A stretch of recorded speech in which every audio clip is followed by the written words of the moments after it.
Hello दोस्तों, आप लोगों का स्वागत है पगला एक्सप्लेन चैनल पे। तो आज हम लोग यहाँ पे आई कैन समन गॉड्स की फोर्थ एपिसोड को एक्सप्लेन करने वाले हैं। अब ये सोच के खुश मत हो जाना कि मैं वीडियो को कंटिन्यू कर रहा हूँ, अभी मैं पूरी तरह से कंफर्म नहीं हूँ। जैसा कि मैंने बताया कि मैं डेली रिकॉर्ड कर रहा हूँ, तो अभी मैंने थर्ड एपिसोड खत्म किया, फोर्थ की तैयारी कर रहा हूँ, इसलिए कुछ भी कंफर्म नहीं है। थर्ड की परफॉर्मेंस पे बेस्ड रहेगा, बट ये फोर्थ एपिसोड तुम्हें मिल गई है। तो हम लोगों ने पिछले एपिसोड में देखा ही था कि यहाँ पे डाजी ने कहा था कि उसे शॉपिंग पे जाना है, तो जिन्हें उसे कहता है कि मैं तुम्हारे साथ चलूंगा। इसीलिए एपिसोड की शुरुआत में हम इन सभी को यहाँ पे मार्केट के अंदर ही देखते हैं और ऐसे भी बड़े आराम से घूम रहे थे। उसी टाइम पे युआन यहाँ पे जिन्होंने को बताता है कि कोई उनका पीछा कर रहा है, जिस पे ये दोनों भी सीरियस हो जाती है क्योंकि ये शॉपिंग में इतना मगन थी कि इन्हें पता ही नहीं चला कि कोई इनका पीछा कर रहा है। जिन्होंने युआन से कहता है कि हम लोग थोड़ा सा आगे चलते हैं, वहाँ पे सुनसान इलाका है, तब हम उसे मार सकते हैं। इसके बाद लोग थोड़े से सुनसान इलाके में आ जाते हैं और तभी वहाँ पे चूही इन लोगों के ऊपर अटैक कर देता है सूरिकेन से। लेकिन युआन उस अटैक को डिफ्लेक्ट करता है, तो चूही उन लोगों के सामने आता है और उनसे कहता है कि ट्रेजर हैंड ओवर कर दो, नहीं तो मारे जाओ। साथ ही में चूही यहाँ पे पता नहीं किसी अजीब टाइप का बैरियर भी बना लेता है, शायद से बाकी लोगों को अलग करने के लिए। वो पे जिन्होंने युआन से कहता है कि इसे जरा घसीट के यहाँ पे लेके आना, जिसपे जुआन तेजी के साथ आगे बढ़ता है। तो चूही को लग रहा था कि वो यहाँ पे युआन को काफी अच्छे से मसल सकता है और उसे पकड़ सकता है। लेकिन जब युआन अपनी असली ताकत दिखाता है तो वो आसानी के साथ ही चूहे की बैरियर को तोड़ देता है। इससे चूही काफी ज्यादा हैरान हो जाता है कि उसने अपनी कल्टीवेशन को कंसील करके रखा हुआ था। और युआन उसे कहता है कि अब इसका कोई फायदा नहीं, अब तुम यहाँ से चाह के भी नहीं भाग सकते हो। जिसके बाद वो यहाँ पे चूहे के ऊपर एक जोरदार पंच मारता है। और ऑफकोर्स युआन हमेशा की तरह इस बार भी ब्रूटल था। उसके पंच के अंदर इतना ज्यादा फोर्स था कि चूहे खिसकते हुए दीवार से जा टकराता है और वहीं पे ही नीचे गिर जाता है। इसके बाद उसका चोगा भी हट जाता है, तो उसकी शक्ल दिखाई दे जाती है। और जिन्होंने आगे से मजे लेते हुए कहता है एग्जामिनर चूही, मुझे तो पता ही नहीं था कि आप पार्ट टाइम में चोरी का भी काम करते हैं। जो बच्चे बेचारे एग्जाम देने के आते हैं, ट्रेजर की मदद से आप उनके ट्रेजर ही चुरा लेते हैं, वो भी एक रॉयल एग्जामिनर होने के बावजूद। आपने तो डायनेस्टी के ऊपर मूत दिया है। नाजी भी आगे से कहती है कि इंसान इतने कमीने होंगे, मैंने सोचा भी नहीं था। लेकिन नैना ही आगे से कहती है कि जिन्होंने ऐसा नहीं है, वो भी वैसा ही है, बस हमें पता है वो बात तुम नहीं जानती हो, तुम प्यार में जो हो। खैर चूही आगे से कहता है कि वो एक एग्जामिनर है, जिन्हें उसे नहीं मार सकता है। जिन्हें आगे से कट्टा निकाल लेता है और आगे से कहता है क्या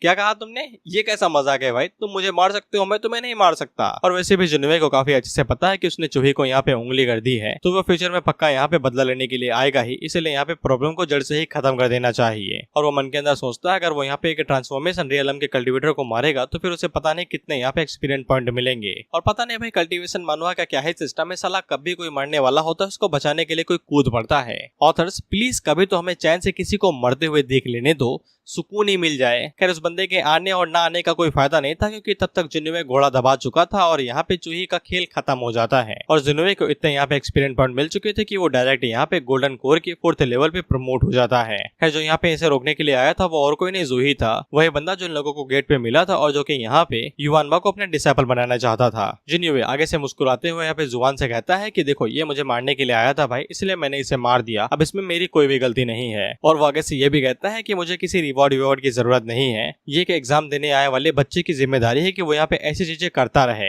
लेकिन जो बंदा यहाँ पे आया था वो मिस्टर जू नहीं था, ये कोई दूसरा बंदा था। इसके आईब्रोज यहाँ पे पर्पल हैं, सॉरी पिंक हैं। खैर ये बंदा पीछे मुड़ता और जिन्होंने से कहता है कि तुम्हें अंदाजा भी है कि तुमने यहाँ पे क्या किया है, तुम ऐसे ही किसी एग्जामिनर को नहीं मार सकते हो, ये क्राइम है। इस पे जिन्होंने आगे से कहता है कि आपकी कंट्री में किसी को यहाँ पे जो को खाने की आदत है क्या, कि आप लोग जोक ही मारते रहते हो, कोई एग्जामिनर मुझे मार सकता है वो क्राइम नहीं है, लेकिन अगर कोई एग्जाम देने वाला है बच्चा एग्जामिनर को मार दे तो वो क्राइम है। युआन उस बंदे से कहता है अगर तुम्हें ये चीज मंजूर नहीं है तो फिर आओ और हमसे लड़ लो, अगर जीत जाते हो तो फिर हम इसे क्राइम मान लेंगे। इस पे ये भी हवा में उड़ते हुए कहता है कि ये ना सोचना कि मैं कमजोर हूं और मेरे पास गुस्सा नहीं है। इस पे युआन आगे से कहता है बकवास बंद करो, सीधा लड़ाई करो। इसके बाद वो दोनों आपस में लड़ने लगते हैं और मुझे नहीं पता कि ये एकदम भीषण बंदा एकदम सुंदर कैसे बन चुका है। जिन्होंने अभी भी इसे यहाँ पे वही जू कह रहा है जिसको हम लोगों ने गेट पे देखा था। या तो भाई ये होगा कि ऑथर भूल चुका है कि उसने कितना बदसूरत बंदा ड्रॉ किया था, अब उसे सुंदर बना दिया। खैर जो भी हो ये मरने ही वाला है, इसलिए यहाँ पे जिन्होंने अपने मन के अंदर सोचता है कि अगर यहाँ पे एक लैंड गॉड रियलम का कल्टीवेटर मरता है तो फिर उसे कितने एक्सपीरियंस पॉइंट मिलेंगे। खैर वो बंदा यहाँ पे युआन से कहता है ऐसा लगता है कि तुम सच में मुझसे लड़ना चाहते हो, तो फिर मैं तुम्हें दिखाई देता हूँ कि एक पावरफुल बंदा क्या होता है। पर तभी जिन्होंने बीच में उंगली करते हुए कहता है कि आप सच में यहाँ पे इस तरीके का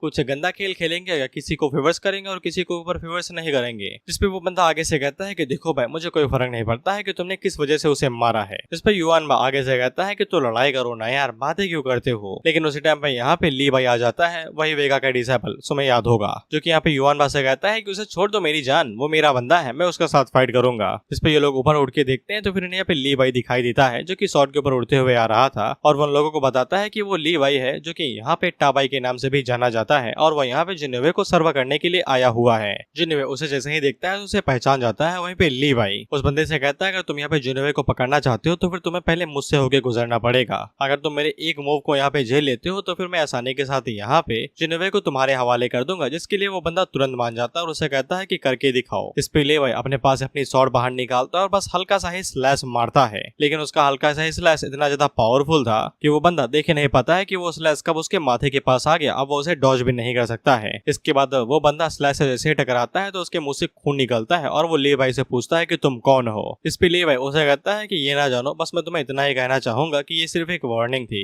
अगर तुम फ्यूचर में कभी भी जिनोवे को दोबारा परेशान करते हो तो अंत इतना अच्छा नहीं होगा। इस पे जिनोवे काफी ज्यादा खुश था क्योंकि उसे यहाँ पे अलग अलग टाइप के समन्स मिल रहे थे। इस पे वो बंदा चूहे की लाश यहाँ पे पिकअप करता है और वहाँ से भाग जाता है, ये कहते हुए कि जब वो अगली बार मिलेंगे तो वो पक्का जीतेंगे। इसके बाद लीवाई इन लोगों के पास आ जाता है तो युआनबा को लड़ना था, इसलिए वो लीवाई से कहता है कि जो लड़ते हैं ये चेक करने के लिए कि कौन ताकतवर है। लेकिन जिनोवे उन्हें लड़ने से मना कर देता है, ये कहते हुए अगर तुम्हें लड़ना है तो फिर एनिमी से लड़ाई करो, आपस में नहीं। फिर लीवाई मन के अंदर सोचता है कि जैसा कि वेगा ने उसे बताया था कि जिनोवे के पास कई सारे पावरफुल सबऑर्डिनेट्स हैं, तो वो यहाँ पे आते ही युआनबा से मिल लिया। इसके बाद वो डाजी और नान हाई की तरफ देखते हुए सोचता है कि ये दोनों भी स्ट्रॉन्ग हैं, लेकिन ये ह्यूमंस नहीं है। वह फिर जिनोवे लीवाई से कहता है कि उसका नाम उसने काफी बार सुना है, उसके साथ में वो दुनिया में कहीं भी जा सकता है। इस पे लीवाई जिनोवे से यही कहता है कि तुम चिंता न करो, वो किसी भी कीमत पे उसे प्रोटेक्ट करेगा अपने नाम पे। इसके बाद सभी एक साथ दोबारा मिल जाते हैं और खाने की तैयारी करने लगते हैं और जिनोवे इन लोगों को सब कुछ बता देता है कि पैलेस के अंदर इतने कमीने लोग हैं कि साला वो लोग यहाँ पे एग्जाम देने वाले बच्चों का माल चुरा रहे हैं, just like SSC exam centre. इसलिए नैना यहाँ पे जिनोवे से कहती है कि उन लोगों को कंपटीशन के अंदर हिस्सा लेने की क्या जरूरत है। ऐसा थोड़ी ना है कि उन लोगों को यहाँ पे नैन्स और डायनेस्टी के ऊपर निर्भर होने की जरूरत है।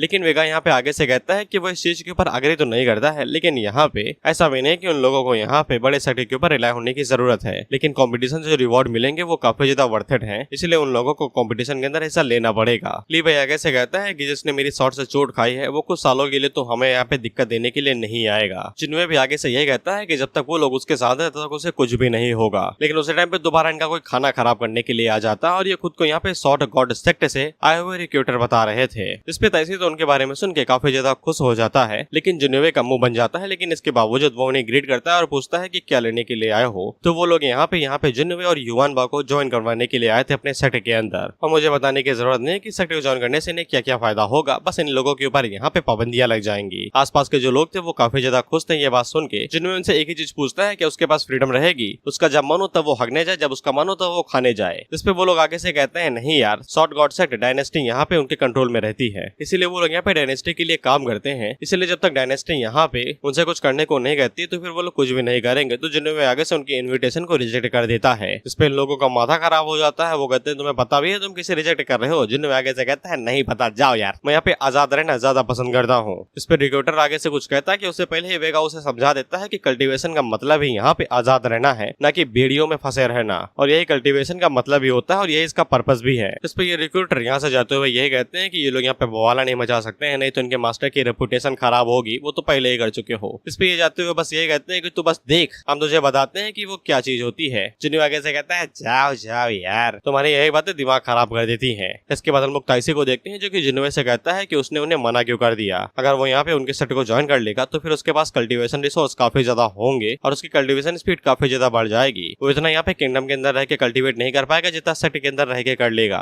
जिन्होंने आगे से कहता है कि उससे कोई फर्क नहीं पड़ता और वो मन के अंदर सोचता है कि सिस्टम उसे यहाँ पे किसी भी सेट से ज्यादा रिवॉर्ड दे सकता है और ज्यादा रिसोर्स दे सकता है। सिस्टम आगे से उसे रिसोर्स भी देता है क्योंकि अगले ही पल यहाँ पे एक समन गॉड के लिए नया मैसेज आ जाता है। तो जिन्होंने उनसे कहता है कि उसे कुछ काम है, वो यहाँ से जा रहा है। इसके बाद हम लोग जिन्होवे को उसके कमरे में देखते हैं और वहाँ पे एक और वो समन को बुलाना शुरू करता है। इसके बाद दोबारा वही हूज द पोकेमॉन, लेकिन ये वाला बहुत जल्दी डिलीवर हो जाता है क्योंकि अगले ही पल कमरे के अंदर अचानक से बहुत ज्यादा डार्क एनर्जी आ जाती है। एक सेकंड के लिए तो जिन्होवे की भी फट जाती है और पीछे से उसके समन्स बाहर निकलते हैं जो कि दो थे। ये बस दो हैं लेकिन एक ही हैं और ये लोग जिन्होवे से कहते हैं कि बधाई हो मास्टर हमें बुलाने के लिए। जिन्होवे उन लोगों से कहता है कि इस तरीके से ना आया करो यार, तुम लोगों ने तो जान ही निकाल दी थी, डर के ही मर गया था मैं। लेकिन ये दोनों आगे से कहते हैं कि हमें फर्क नहीं पड़ता, साला हम भूत है, हमारा काम ही डराना है। बेसिकली इनको गॉड का दर्जा दिया जाता है क्योंकि ये black and white death reapers थे, बेसिकली मौत के सौदागर, जैसे कि हमारे यमराज जी हैं जो कि मौत का काम धाम देखते हैं कि किसको उठाना है किसको छोड़ना है। इनकी रेस यहाँ पे गोस्ट गॉड वाली थी और ये गॉड लैंड रियलम के 3rd लेवल पे थे। इनकी लॉयल्टी यहाँ पे 95 थी। इनके पास वेपन यहाँ पे डेथ साइथ, सोल रिपिंग, चेन्स और सोल लॉकिंग चेन्स थी, यानी कि एक चेन सोल को पकड़ लेंगी और एक चेन सोल को खींच लेगी, बस इतना ही। अभी ये लोग इतनी जल्दी यहाँ पे इसलिए अराइव हो गए क्योंकि ये इतनी में लोयान सिटी के अंदर ही है, यानी कि डायनेस्टी के अंदर ही। जिनमें लोगों से पूछता है कि यहाँ पे क्या कर रहे हो तुम लोग, जिस पे ब्लैक रीपर आगे से कहता है कि वो लोग यहीं पे ही घोस्ट को पकड़े उनके साथ खेल रहे थे और उनके एंसेस्टर की वजह से वो लोग यहाँ पे इस हद तक कल्टीवेट कर पाए हैं जिन्युवे के एंसेस्टर्स की वजह से। इसके बाद वो लोग लोयान सिटी के अंदर मस्त घूम ही रहे थे, लेकिन तभी उनकी नजर यहाँ पे जिन्युवे के ऊपर पड़ गई और उन्हें पता चल गया कि वो लोग यहाँ पे सबऑर्डिनेट बनने के लिए ही आए, इसलिए वो भागते भागते उसके पास चले आए। जिन्युवे उन लोगों से कहता है कि मैं तुम्हें ऐसे थोड़ी ना बुला सकता हूँ यार, तुम्हारे ऐसे रंग रूप से तो साला कोई भी डर के भाग जाए। इस पे व्हाइट डेथ रीपर आगे से कहती है कि आप चिंता न करिए, हमने जीन एंड आर्ट्स को यहाँ पे सीख लिया है, हम लोग इजीली यहाँ पे लिविंग एंड आफ्टर लाइफ वाली वर्ल्ड के अंदर ट्रैवल कर सकते हैं। इससे के लिए ये लोग हेल से और अर्थ के बीच में ट्रैवल कर सकते हैं बिना किसी दिक्कत के। ज्यादातर ये टाइम हेल के अंदर ही रहते हैं, अर्थ पे कभी कभार ही आते हैं। इसलिए व्हाइट रीपर यहाँ पे जिन्युवे को एक बेल देते हुए कहती है कि अगर वो इस बेल को बजाएगा तो वो लोग भागते भागते उसके पास आ जाएंगे पलक झपकते ही। व्हाइट रीपर जिन्युवे को बताती है कि ये सोल समनिंग बेल है, जिन्युवे के बजाने से पहले ही वो लोग उसके पास आ जाएंगे। जिन्युवे उनसे कहता है ठीक है अब तुम लोग जा सकते हो, लेकिन वो इनसे ये भी पूछता है क्या तुम लोगों के सेंस को कोई भी कल्टीवेटर यहाँ पे सेंस करता है, चाहे वो घोस्ट रेस हो या फिर और कोई। लेकिन ब्लैक रीपर आगे से कहता है नहीं, भले वो यहाँ पे हेवनली रियलम पे ही क्यों ना हो, लेकिन इसके बावजूद वो लोगों के सेंस को यहाँ पे महसूस नहीं कर सकता है। इस पे जिन्युवे उन लोगों से कहता है ठीक है अब तुम लोग जा सकते हो, जब मुझे जरूरत होगी तो फिर मैं तुम लोगों को समन कर लूंगा। इसके बाद जिन्युवे रात के टाइम पे बैठ के कल्टीवेट करने लगता है, लेकिन उसी टाइम पे यहाँ पे कोई पहले स्मोक ग्रेनेड फेंकता है। जिन्युवे को समझ में आ जाता है कि स्मोक ग्रेनेड के अंदर यहाँ पे सुलाने वाला कुछ तो पदार्थ है जो यहाँ पे उसे नींद में डाल रहा है, इसलिए वो आगे से रेतीली पंछी बाहर निकाल लेता है और मन के अंदर सोचता है कि कौन आएगा। और क्योंकि जिन्युवे ने यहाँ पे पहले फर्स्ट लेवल कंप्लीट कर लिया है होली बॉडी वाला, तो फिर उसके ऊपर पॉइजन का असर नहीं होता, वो निशाना लगाए बैठा हुआ है जैसे ही क्योंकि खिड़की पे आएगा फट्टा से हेडशॉट। वहीं पे हम लोग डाजी को देखते हैं जो कि नहा ही रही थी। उसी टाइम पे यहाँ पे पता चल जाता है कि कोई तो यहाँ पे जिन्युवे के ऊपर हमला करने वाला है। उसी टाइम पे हम लोग देखते हैं कि हमला करने वाला खिड़की से नहीं सीधा दरवाजे से आता है और वो जिन्युवे के ऊपर अपनी चाकू से हमला कर देता है। जिन्युवे आगे से स्पीयर निकालता है ये कहते हुए कि उसने कभी सोचा भी नहीं था कि उसके ऊपर यहाँ पे रात में हमला होगा, और वो कल्टीवेटर के ऊपर अपने स्पीयर से अटैक करता है, ये सोचते हुए कि वो यहाँ पे इसे भले ही हरा नहीं सकता है लेकिन कुछ देर के लिए रोक तो सकता ही है। लेकिन वो बंदा जिन्युवे से कहता है कि खुद को हीरो न समझो, तुम बस एक गोल्डन कोड रियलम के कल्टीवेटर हो, मेरे सामने कुछ भी नहीं। इसके बाद वो अपनी स्पीड का फायदा उठाता है और जिन्युवे के अटैक को डॉज करते हुए उसके गले के ऊपर अपनी चाकू से हमला करता है। लेकिन उसी टाइम पे डाजी वहाँ पे आ जाती है जो उस कल्टीवेटर के ऊपर शॉकवेव अटैक करती है, जिससे वो धड़ाम से दीवार से जा टकराता है। तो वो बंदा तुरंत यहाँ से भाग जाता है क्योंकि उसे पता ही नहीं था कि जिन्युवे के साथ और भी कई सारे स्ट्रॉन्ग कल्टीवेटर्स हैं। लेकिन वो जाते जाते यही कहता है कि मैं दोबारा वापस जरूर आऊंगा। जिन्युवे उसके पीछा करने की कोशिश करता है लेकिन यहाँ पे डाजी उसे मना कर देती है। तो फिर जिन्युवे अपने पास से यहाँ पे सोल कॉलिंग बेल को बाहर निकालता है। उस पे डाजी उस घंटे को देख के हैरान हो जाती है और उससे कहती है कि ये कैस्ट्रोफोबिक आइटम है, यहाँ पे भले ही घोस्ट को समन करने में मदद करता है लेकिन कभी कभी जो भी इसे बजाता है वो उस पर्सन की यहाँ पे माइंड और सोल को भी डिवोवर कर लेता है और उन्हें भी घोस्ट में बदल देता है। लेकिन जिन्युवे डाजी से कहता है कि तुम्हें इस बारे में चिंता करने की जरूरत नहीं है, उसे पता है कि वो यहाँ पे क्या कर रहा है। इसके बाद वो घंटी को बजाता है तो फिर वहाँ पे दोनों रीपर्स आ जाते हैं और वो जिन्युवे को ग्रेड करते हैं, जिनको देख के डाजी हैरान हो जाती है। जिन्युवे उन दोनों से कहता है कि एक पर्सन ने उसे मारने की कोशिश की है, वो घायल है और यहाँ से भाग गया है, किसी स्पेशल मेथड का इस्तेमाल करके तुम दोनों उसका पीछा करो और वो जिस भी ऑर्गेनाइजेशन से है उसे पूरी तरीके से डिस्ट्रॉय कर दो। इस पे वो दोनों इस चीज को मानते हैं और तुरंत यहाँ से भाग जाते हैं उसका पीछा करने के लिए। डाजी यहाँ पे जिन्युवे से उन दोनों के बारे में पूछती तो जिन्युवे उसे बताता है कि वो दोनों यहाँ पे black and white death reapers हैं, वो दोनों यहाँ पे अंडरवर्ल्ड के गॉड्स हैं और उन्होंने मुझे यहाँ पे ये सोल समनिंग बेल दी है, जब भी मुझको उनकी जरूरत होगी तो मैं ये बेल बजा के उन्हें बुला सकता हूँ। जिस पे डाजी ये देख के हैरान हो जाती है कि जिन्युवे के कनेक्शन यहाँ पे अंडरवर्ल्ड तक हैं। इसके बाद जिन्युवे आपदा को अवसर में बदलते हुए दाजी से चिपकने लगता है, ये कहते हुए जान बचाने के लिए शुक्रिया, अगर तुम ना होती अब तक तो मैं यहाँ पे डेड बॉडी बन चुका होता। जिसके बाद वो उससे कहता है कि अपना ग्रेटिट्यूड दिखाने के लिए क्यों ना मैं ये बॉडी तुम्हें ही दे दूं। जिस पे डाजी उसे कहती है कि कद्दू चाकू के ऊपर गिरे या चाकू उसके ऊपर, कटना कद्दू को ही है, इसीलिए अपना ये ग्रेटिट्यूड अपने पास ही रखो। अभी तुम काफी ज्यादा कमजोर हो तो मैं यहाँ पे सबसे पहले अपनी स्ट्रेंथ के ऊपर फोकस करना चाहिए। जिन्युवे आगे से कहता है ठीक है, अब उनके आने का इंतजार करते हैं, फिर देखते हैं कि वो हमें क्या बताते हैं। जिसके बाद अगला सीन यहाँ पे शॉर्ट गॉड सेक्ट के एक ब्रांच का होता है, मेन सेक्ट नहीं बस एक छोटी सी ब्रांच, जहाँ पे हम लोग उनके 13 एंडल को देखते हैं और तभी उनके पास वो किलर आता है जो कि यहाँ पे जिन्युवे को मारने के लिए गया हुआ था। वेल्डर को बताता है कि उसने अपना मिशन फेल कर दिया। तो एल्डर उससे पूछते हैं कि कैसे भाई, तुम तो एक नासन सोल रियलम के कल्टीवेटर हो ना, जिन्युवे के साथ निपटना इतना ज्यादा टफ थोड़ी ना होने वाला था और ऊपर से तुम इतना ज्यादा घायल कैसे हो गए। इस पे वो किलर यहाँ पे डाजी के बारे में 13 एल्डर को बताता है, लेकिन वो लोग आगे कुछ बात कर पाते कि उससे पहले ही यहाँ पे इन लोगों की बहुत ज्यादा जोर से हंसने की आवाज आती है, क्योंकि ये दोनों डेथ रीपर्स थे तो इनका काम ही भूतों वाला था। ये साले डरा डरा के इन लोगों को भड़ा रहे थे। उसी टाइम पर व्हाइट रीपर उस किलर के ऊपर अटैक करती है और उसके गंदर दबोच लेती है। वो बेचारा रोते रोते कहता है मास्टर बचा लो,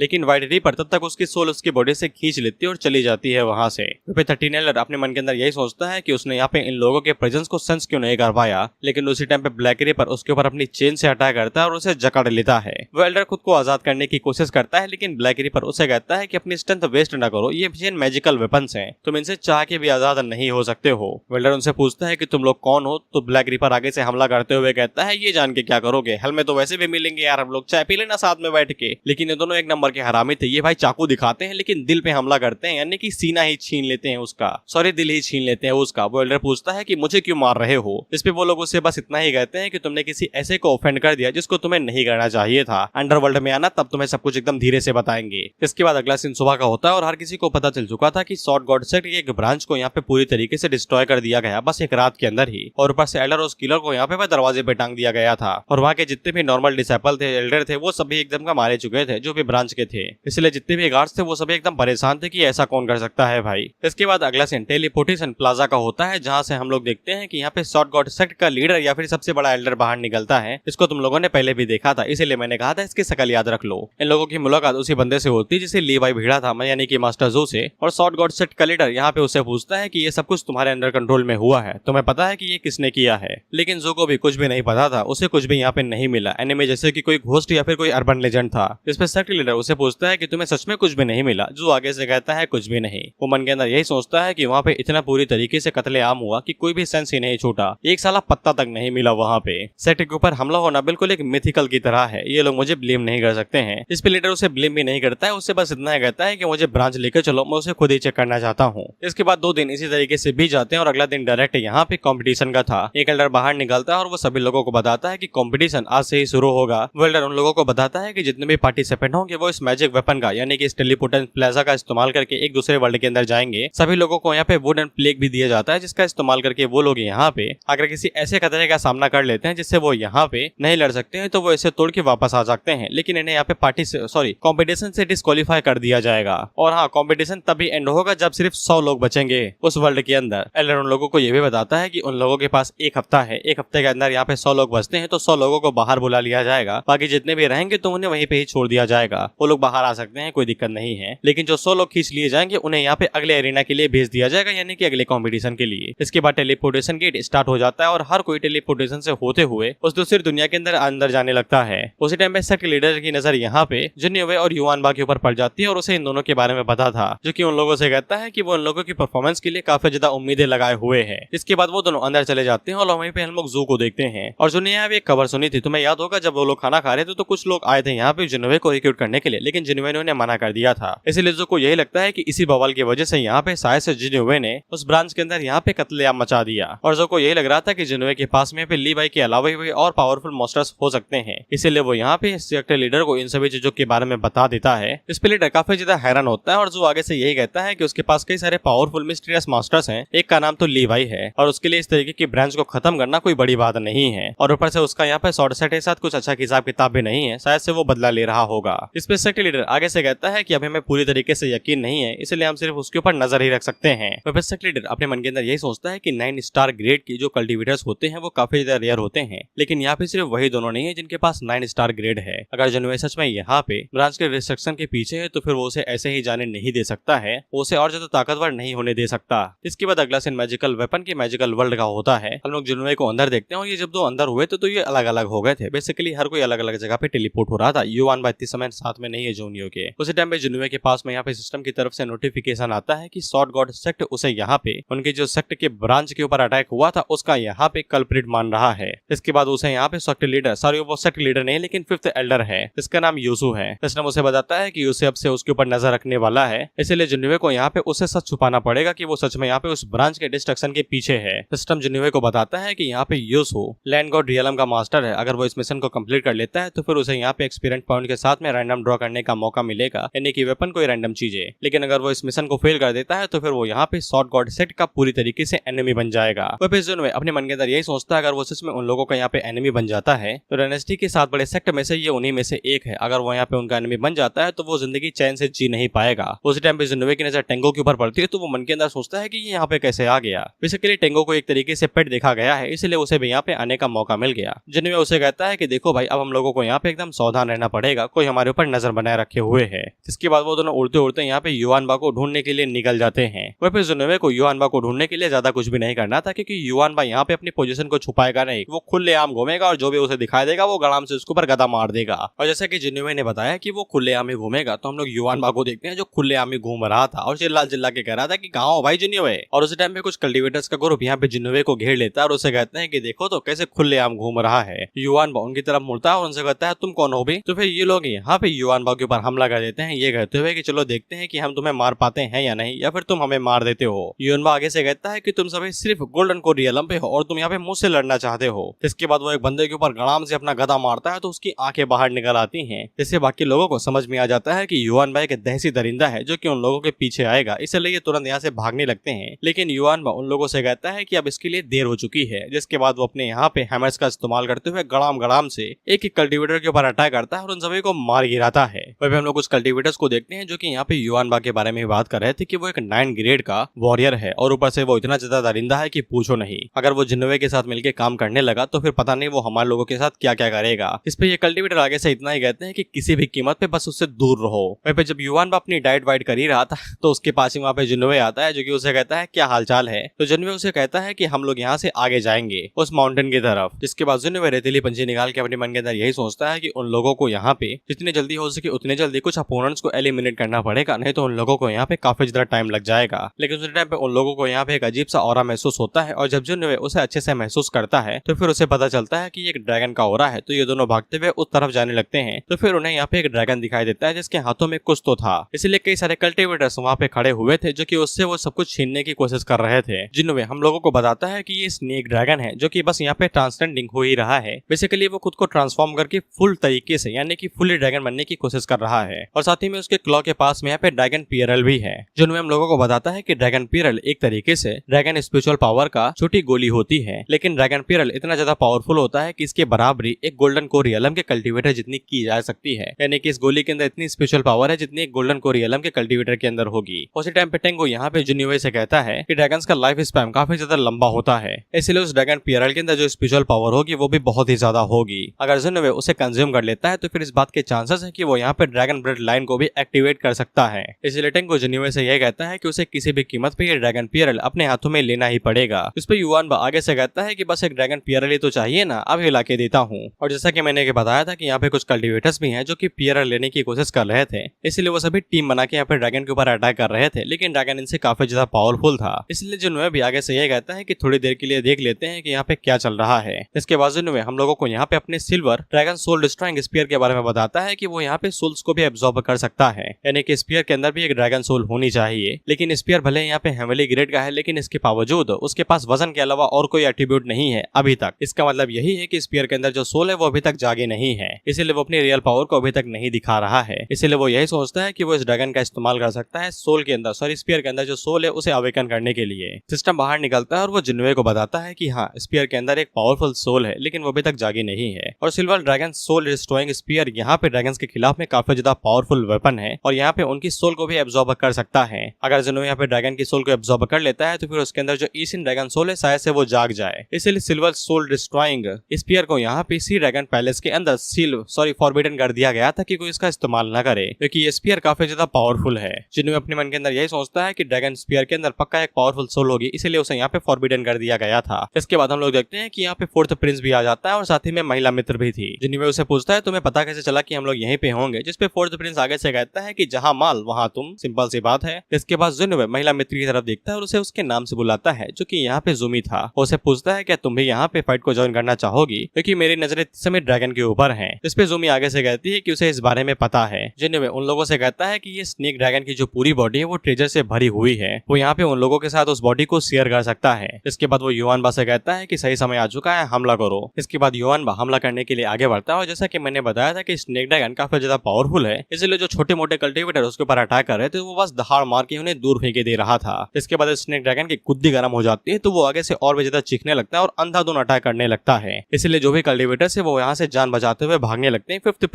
फोर्थ प्रिंस तो सबसे पहले भागता है। जुमी भी जिन्नोवे से यही कहती है कि भागो, खड़े क्यों हो यहाँ पे, लेकिन जिन्नोवे आगे से कहता है कि जब तक यहाँ पे युआनबा है तो फिर उन लोगों को भागने की जरूरत नहीं है। इसके बाद युआनबा अपनी कल्टिवेशन को थोड़ा सा रिलीज करता है और अटैक करने के लिए आगे बढ़ता है और फिर ड्रैगन ने उसके ऊपर यहाँ पे पत्थर से अटैक किया था, लेकिन युआनबा जिसे पत्थर से टकराता है तो वो पत्थर टुकड़ों में बदल जाता है। वहीं पे जो टुकड़े थे पत्थर की कि वो भाई कुछ कल्टिवेटर्स के ऊपर गिर रहे, तो वो जल्दी से अपने वुडन साइन स्नेक को तोड़ते हैं और यहाँ से भाग जाते हैं अपनी जान बचा के। जुनवे यहाँ पे युआनबा से कहता है थैंक यू 3-4 कल्टिवेटर्स को एलिमिनेट करने के लिए, और जुनवे अपने मन के अंदर यही सोचता है कि उसे कड़ी मेहनत करनी पड़ेगी ताकि वो यहाँ पे युआनबा के लेवल तक पहुंच सके, क्योंकि अब यहाँ से सभी कल्टिवेटर्स भाग चुके हैं, इसीलिए अब ये लोग यहाँ पे ड्रैगन के साथ शांति के साथ फाइट कर सकते हैं। इसलिए जुनवे जल्दी से यहाँ पे अपने गॉड आर्मर को एक्टिवेट करता है और वो ज़ूमी से कहता है कि तुम सावधान रहना, कहीं तुम्हारे ऊपर अटैक वटैक ना हो जाए। इसके बाद जुनवे स्नेक ड्रैगन के साथ भिड़ने के लिए चला जाता है और वो उसके ऊपर सबसे पहले स्पीयर से अटैक करता है, जिससे स्नेक ड्रैगन को काफी ज्यादा दर्द होता है और वो चीखने लगता है। जुनवे आगे से कहता है कि जैसा कि स्पीयर से उम्मीद की थी, स्पीयर तो पावरफुल है लेकिन इसके बावजूद स्किल्स को तोड़ना काफी ज्यादा मुश्किल है। जिसके बाद वो ड्रैगन दोबारा यहाँ पे अपनी बॉडी से एनर्जी रिलीज करने लगता है और अटैक करने के लिए आगे बढ़ने लगता है। तो जुनवे जल्दी से पीछे हटता है और आगे से यहाँ पे पेंगटियान की टेक्निक का इस्तेमाल करते हुए अपनी साइज को छोटा कर लेता है। इससे वो इजिली यहाँ पे अटैक को डॉज कर लेता है और वहाँ से दूर हट जाता है। इसके बाद वो छोटे साइज में ही यहाँ पे ड्रैगन की तरफ आगे बढ़ता है और पास पहुंचते ही साइज को बड़ा करके उसके ऊपर दोबारा स्पीयर से अटैक करता है। घायल होने के बाद वो ड्रैगन यहाँ पे पानी के अंदर से भागने की कोशिश करता है, लेकिन जुनवे आगे से यहाँ पे साइज को दोबारा बड़ा करता है और बिजली का इस्तेमाल करते हुए उसके ऊपर थंडर अटैक करता है और आखिर में यहाँ पे इंस्टेंट ब्लो का इस्तेमाल करते हुए उसके ऊपर अटैक करने के लिए आगे बढ़ता है और सीधा उस ड्रैगन के मुंह के अंदर ही घुस जाता है, जिससे वो दोनों ही पानी के अंदर आ जाते हैं। वहीं पे बाकी लोगों को यहाँ पे जुनवे की चिंता होने लगती है। वहीं पे योन जुनवे के पीछे जाने की कोशिश कर ही रहा था, लेकिन उसी टाइम पे उसे पता चल जाता है कि जुनवे का ऑरा यहाँ पे इंक्रीज हो रहा है और स्नेक ड्रैगन का ऑरा धीरे धीरे करके डिक्रीज हो रहा है, वो भी तेजी के साथ में। वहीं पे आसपास जितने भी कल्टिवेटर थे वो मन के अंदर यही सोचते थे कि पता नहीं कौन जीतेगा, स्नेक मारा जाएगा या फिर जुनवे, जिसपे आगे से यही कहते हैं कि जुनवे ही मारा जाएगा, उसकी कल्टिवेशन देखिए तुमने कितनी ज्यादा कम है।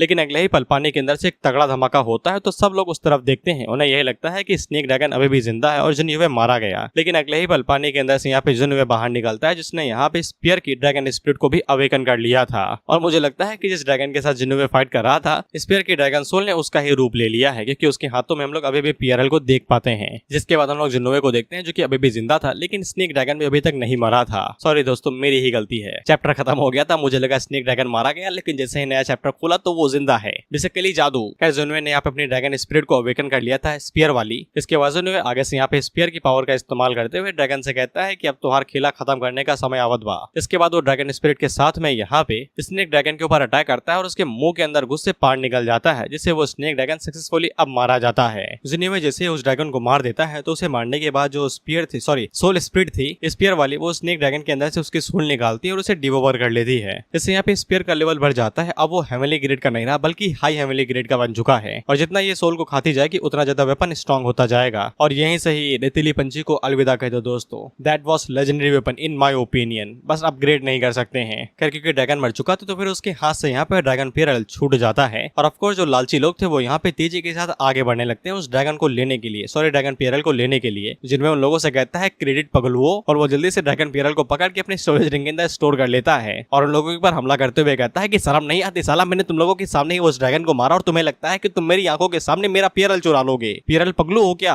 अब अगर तुम्हें पगलू मीम के बारे में नहीं पता है, तो जो जैसे कि कोई बंदा किसी चीज से मतलब कुछ ज्यादा ही ऑब्सेस्ड है, किसी को गर्लफ्रेंड चाहिए तो उसे गर्लफ्रेंड पगलू कहते हैं। जैसे कि बीजेपी वोट पगलू है, क्योंकि उन्हें वोट से कुछ ज्यादा ही लगाव है। बाय द वे मैंने मीम देखा, राहुल गांधी ने जो एंट्री मारी है फेक वोट स्कैम के साथ में, देख के लगता है कि राहुल गांधी जी ने बीजेपी की भी फील्डिंग सेट कर दी है। इस साल कोई नहीं बचेगा, सबकी फील्डिंग सेट है। सूरज की भी सेट हो गई है, वो आगे बताऊंगा 10 मिनट के बाद में। खैर उसी टाइम पे पीछे से युआन बाहर निकलता है, जो कि 2 कल्टिवेटर्स के ऊपर गड़ाम से गदा से हमला करता है और 2-3 को यूं ही ढेर कर देता है। भाई एक तरीके से वॉर मशीन है, ये गड़ाम गड़ाम से पता नहीं कितने कल्टिवेटर्स को मौत के घाट उतार चुका है। इसके बाद वो जुनवे के पास आ जाता है और जुनवे यहाँ पे बाकी कल्टिवेटर से कहता है कि 3 सेकंड देता हूँ, दफा हो जाओ तो छोड़ दूंगा, नहीं तो उसके बाद जो तुम्हारे साथ होगा तुमने वो कभी सोचा भी नहीं होगा। लेकिन जैसा कि पता है कि एकता में बल है, लेकिन सिर्फ तब तक जब तक सामने वाला दुखता नहीं है, क्योंकि ये दोनों एकता से भी ज्यादा पावरफुल है। ये अटैक करते हुए कहते हैं कि ये सिर्फ 2 ही हैं, हम इन्हें आसानी के साथ हरा सकते हैं, हमारी तो तादाद भी इनसे ज्यादा है, तो फिर किस बात का डर है। ऊपर से हमारे पास मैजिकल वेपन भी है, इसे मार के इसके मैजिकल वेपन भी छीन लेंगे और ड्रैगन पीरल भी। जुनवे आगे से कहता है कि जैसा कि मैंने कहा था कि अगर भाग जाओगे तो छोड़ दूंगा, लेकिन अब तुम मुझे यहाँ पे मजबूर कर रहे हो कुछ ज्यादा ही क्रूअल होने के लिए। इसके बाद जुनवे अपने पास से ऑटो गैलेटिंग गन बाहर निकाल लेता है और जो मशीन गन चलाता है, जुनवे वहाँ पे लाशें बिछा देता है। जितने भी कल्टिवेटर आए जा रहे थे वो बस घुमाते जाता और खटाखट सबके सब मक्खियों की तरह एलिमिनेट होने लगते। जो बच्चे को थे वो जल्दी से यहाँ पे अपने वुडन प्लेग को तोड़ते हैं, ये कहते हुए भाग चलो इससे पहले कि हम लोग मारे जाए। और जुनवे आगे से पागलों की तरह हंसते जा रहा था, ये कहते हुए कि मैंने कहा था ना कि भाग जाओ, लेकिन तुम मान नहीं रहे थे, यही होगा जब तुम मेरा सामान मुझसे चुराने के बारे में सोचोगे। इसके बाद वो लगा रहता है गोल गोल देखे जाओ तुम, बस नचाया जा रहा है और पूरे 10 मिनट तक खतरनाक तरीके से गन चलाने के बाद वो शांत रह जाता है। और जितने भी कल्टिवेटर आए थे वो सभी यहाँ पे मारे जाते हैं। उसने कम से कम यहाँ पे 10-20 कल्टिवेटर मार दिए हैं। फिर इसके बाद जुनवे बाकी लोगों के पास आ जाता है और फोर्थ प्रिंस यहाँ पे जुनवे से कहता है कि तुम तो कुछ ज्यादा ही कूल थे।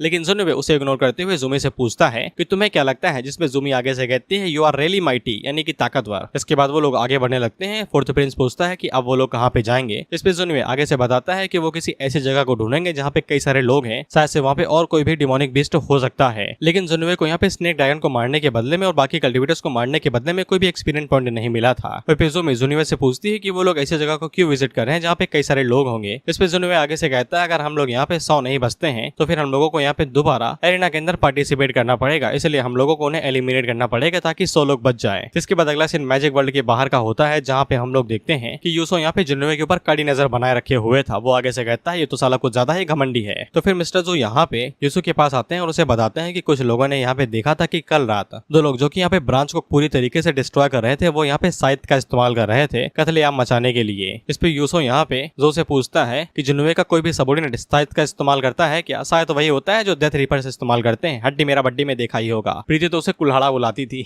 जो आगे से बताता है उसका कोई भी सबॉर्डिनेट यहाँ पे साइथ का इस्तेमाल नहीं करता है, जिससे यूसो को यकीन हो जाता है कि यहाँ पे जुनवे उनकी ब्रांच के डिस्ट्रक्शन के पीछे नहीं है, कोई और ही है। इस पे जो भी आगे से यही कहता है कि अगर कोई पर्सन यहाँ पे पूरे शॉर्ट गॉड सेट की ब्रांच को डिस्ट्रॉय करना चाहता हो तो फिर उसे यहाँ पे कम से कम गॉड लैंड रियलम के 5th लेवल पे होना पड़ेगा और जुनवे के पास ऐसा कोई भी सबॉर्डिनेट नहीं है। हम लोगों ने पहले उसके ऊपर शक किया था, लेकिन जैसे यहाँ पे कुछ विटनेस आए और उन्होंने बताया कि 2 लोग थे जो कि यहाँ पे साइथ का इस्तेमाल कर रहे थे, तो अब उसके ऊपर से शक हट चुका है, कोई और ही होंगे जो कि यहाँ पे हमसे दुश्मनी रखना चाहते हैं। इस पे यूसो आगे से कहता है कि वो पक्का साउथर्न रीजन से नहीं होंगे क्योंकि यहाँ पे ज्यादा लोग नहीं है जो कि साइथ का इस्तेमाल करते हैं। इसके बाद हम इन दोनों रीपर्स को देखते हैं जहाँ पे व्हाइट ब्लैक से कहती है कि तुम्हारी स्पिरिचुअल टेक्निक्स की वजह से शुक्रिया कि अब जुनवे को ज्यादा तकलीफ नहीं होगी। जिस पे ब्लैक रीपर आगे से कहता है कि शॉर्ट गॉड सेक्ट काफी ज्यादा हार्ड अपोनेंट है, उनसे निपटना काफी ज्यादा परेशानी की बात होगी। दरअसल इन दोनों ने ही यहाँ पे ये न्यूज फैला दी थी कि जो भी यहाँ पे शॉर्ट गॉड सेक्ट को डिस्ट्रॉय करने के लिए आया था वो 2 लोग थे और वो साइथ का इस्तेमाल कर रहे थे ताकि जुनवे के ऊपर अब कोई भी शक नहीं करेगा। दोनों स्मार्ट हैं बाय द वे, अच्छी ट्रिक थी। जिसके अगले सीन में हम लोग जुनवे को देखते हैं जिसके पास नोटिफिकेशन आता है कि उसने यहाँ पे साइड क्वेस्ट कंप्लीट कर ली है, वही यूसो वाली कि उसे यहाँ पे अपने ऊपर से नाम हटाना है कि उसने यहाँ पे ब्रांच को डिस्ट्रॉय किया था। इसके बाद उसे यहाँ पे एक रैंडम ड्रॉ दिया जाता है। जुनवे अपनी मनगेंदा सोचता है कि मैंने कुछ किया भी नहीं, इतनी आसानी के साथ ये साइड क्वेस्ट कंप्लीट कैसे हो गई, लेकिन उसे घंटा फरांगी पड़ता, उसे यहाँ पे फ्री के माल से मतलब है। इसके बाद वो लकी ड्रॉ इस्तेमाल करता है, लेकिन क्या मिलता अभी हमें बताया नहीं जाता। उसी टाइम पे हम लोग युआन बा को देखते हैं जैसे सामने कुछ दिखाई देता है, तो फोर्थ प्रिंस घबरा के जुनवे के पीछे छुप जाता है, ये सोचते हुए कोई डिमोनिक बीस्ट होगा।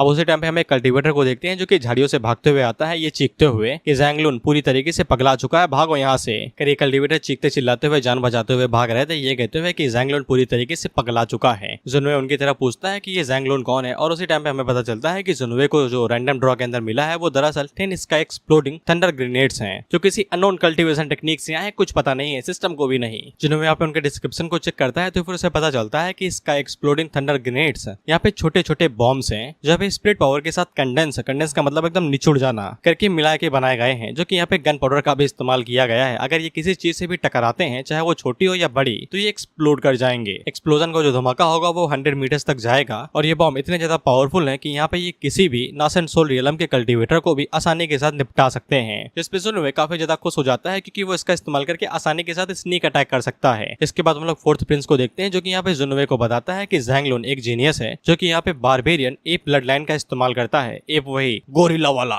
लेकिन ऐसा लगता है कि ब्लड लाइन के बीस्टली इंस्टिंक्ट्स की वजह से उसने अपने ऊपर से कंट्रोल खो दिया है। अब वो पूरी तरीके से यहाँ पे एक बारबरिक एप के अंदर बदल चुका है। इसके बाद हम कुछ लोगों को देखते हैं जो अभी भी जान बचा के भाग रहे थे, लेकिन उसी टाइम पे यहाँ पे ज़ैंगलुन उनके ऊपर आता है जो कि अटैक कर देता है और उन्हें निपटाने के बाद उसकी नजर यहाँ पे जुनवे की टीम के ऊपर पड़ती है तो वो उनके ऊपर भी अटैक करने की कोशिश करता है। जुनवे आगे से कहता है कि तो सच में पागल आ चुका है। जिसके बाद हम लोग देखते हैं कि युआन बा कुछ करता कि उससे पहले ही जुनवे उसे रोक लेता है, ये कहते हुए कि हम उसके साथ आसानी के साथ निपट सकते हैं। इसके बाद वो ग्रेनेड का इस्तेमाल करता है और यहाँ पे ज़ैंगलुन की तरफ फेंक देता है, ये कहते हुए ये लो तुम्हारी दिवाली की त्योहारी। जिसके बाद वो ग्रेनेड जैसे ही यहाँ पे ज़ैंगलुन से टकराता है तो एक तगड़ा धमाका होता है, कुछ ज्यादा ही बड़ा धमाका, इतना ज्यादा पावरफुल था कि यहाँ पे युआन बा को अपनी शील्ड का इस्तेमाल करना पड़ता है आफ्टर इफेक्ट को रोकने के लिए। लेकिन जुनवे को मजा आ जाता है, वो आगे से कहता है तो धरपटक की तरह था, पैसे वसूल हो गए। और जब सामने से धुआं हटता है तो फिर हम लोग देखते हैं कि वहाँ पे कुछ भी नहीं बचा था। वो जो पहाड़ की तरह यहाँ पे ज़ैंगलुन था वो भी गायब हो चुका था भाई, उसका कुछ भी नहीं बचा, यहाँ पे धुआं धुआं ही है बस। जोमी और फोर्थ प्रिंस तो घबरा जाते हैं ये सोचते हुए कि ये कैसा हथियार है। वहीं पे युवान जुनवे से पूछता है कि वो मेटल बॉल क्या थी जो आपने फेंकी थी, वो काफी ज्यादा पावरफुल थी।